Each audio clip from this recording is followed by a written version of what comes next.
In this video today, I'm going to teach you how to set a compressor so that it reinforces the natural groove of a song and sounds awesome.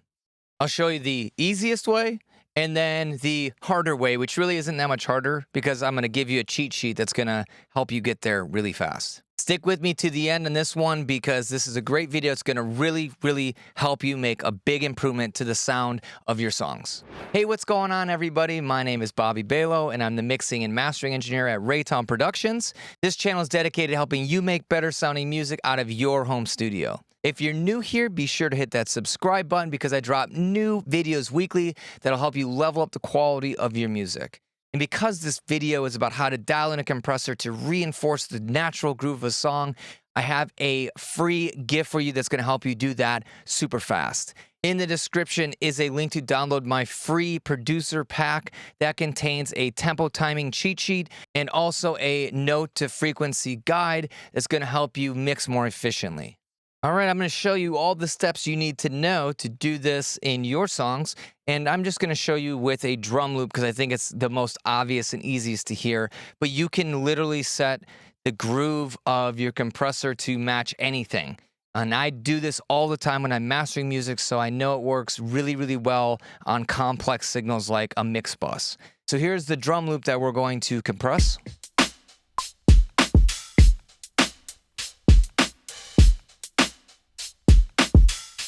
Sounds like a drum loop. So step one is we need to identify what the tempo of this is.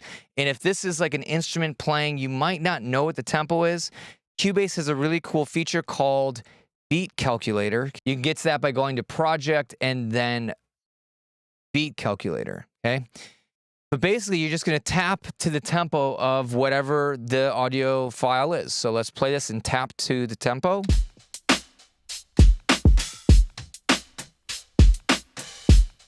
Okay, so it's 100 beats per minute. So you need to make sure that you put in 100 beats per minute in your host. And again, I'm using Cubase, but it doesn't matter whatever software you're using.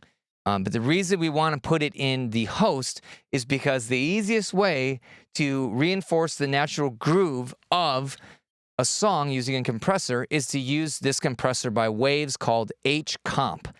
And the reason why we need to use this one is because they have a feature to synchronize the compressor to the tempo of our song.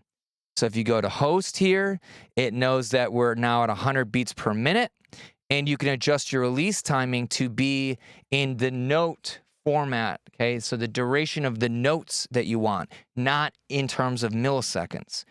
Okay, so this is amazing because you can set your release to be an eighth note long or quarter note long, and I'm going to show you what that sounds like when you do compression. Okay, so let's hit play, and then I'm just going to really clamp down on this track so you can hear the movement it causes, and you'll feel that when we have the release tempo synced with the track, it's going to have a really cool groove. Here we go.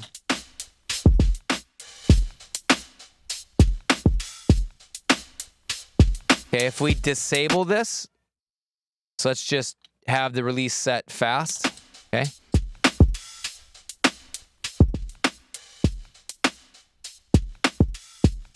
Okay, it doesn't sound that great, right? It sounds like it's being squeezed. Just sounds like we're way overdoing everything, right? So what we can do is set it to host, and then let's set the release to be synced to a quarter note. Okay, now listen to the release character of this compressor. So in between the kick drum and the snare drum, it's going to swell in and bounce rhythmically with this loop. Check it out.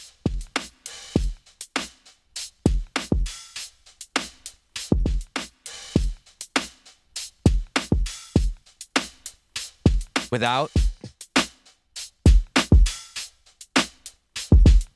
With.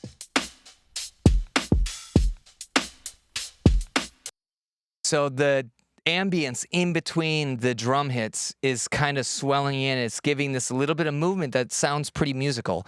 Let's go a little bit faster with the release setting. Let's go to an eighth note this time. Here we go.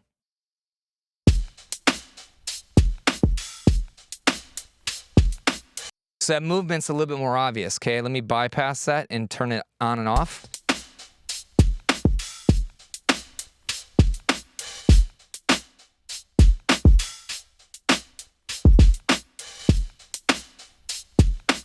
we want more impact, open the attack up.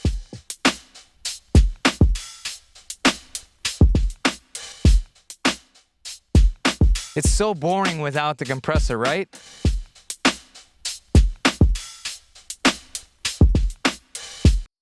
All right, so that is the easy way to do this.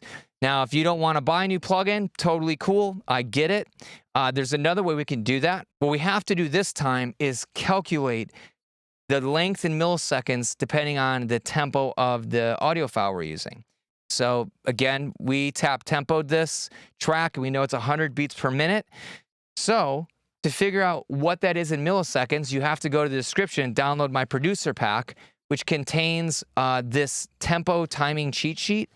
And all you have to do is match up the tempo of your song with whatever note length you want. Okay, so if we want to recreate the sound of that eighth note pumping motion, we're going to go to the 100 beats per minute on the left side, and then enter in what the note length is for an eighth note. And so if we look, it's 303 milliseconds.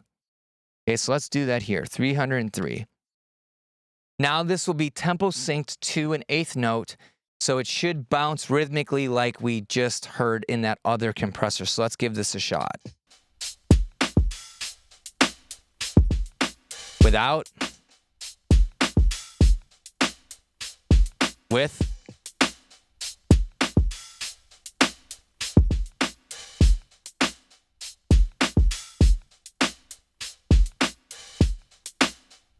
Open up that attack, let more punch through.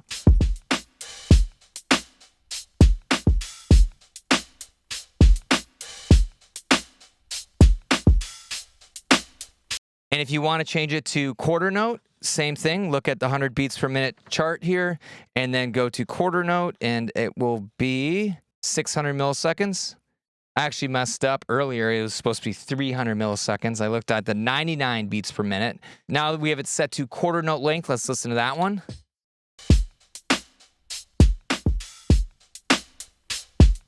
Out.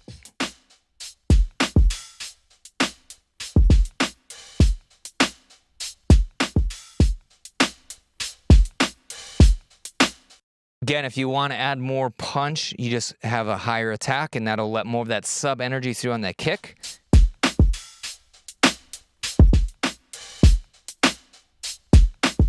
So now we're getting that nice movement and rhythm from this compressor. Now, if you don't have a tool to figure out what the beats per minute of your audio source is, there are free ones available online. You just have to search Google and you'll find it.